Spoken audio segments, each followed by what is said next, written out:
तुम्ही तुमचं घर स्वच्छ करताय की तुमचं आरोग्य बिघडवताय?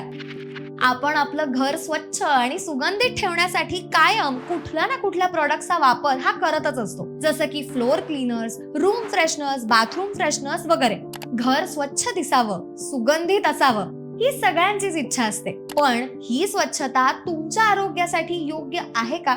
आपण जे क्लीनर्स वापरतो त्याच्यात VOCs असतात, म्हणजे व्हॉलेटाईल ऑर्गॅनिक कंपाऊंड्स, जे हवेच्या संपर्कात आल्यावर वायुरूपी रसायनांमध्ये रूपांतरित होतात. ही रसायनं नकळत आपल्या श्वासात जातात आणि आपल्या मेंदूवर, आपल्या शरीरावर आणि फुफ्फुसांवर हळूहळू परिणाम करू लागतात. अस्थमा, स्किन ॲलर्जीज, इरिटेशन, डोकेदुखी ही सगळी लक्षणं या रसायनांच्या परिणामामुळे होऊ शकतात.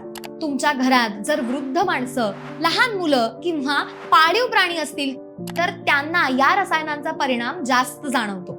आपण बाहेरचं वायू प्रदूषण थांबवू शकत नाही, पण आपल्या घरातलं वायू प्रदूषण आपण नक्कीच थांबवू शकतो. त्यासाठी फक्त थोडीशी जागरूकता गरजेची आहे. आज बाजारात बायो एन्झाईम बेस्ड क्लीनर्स, नैसर्गिक सुगंध असलेले floor cleaners, herbal room fresheners अगदी सहज अवेलेबल आहेत, जे आरोग्यासाठी आणि पर्यावरणासाठी योग्य असतात. त्यामुळे रासायनिक घाण स्वच्छतेच्या नावाखाली घरात आणणं बंद करा आणि फॉलो करा इतिपूर्णमला.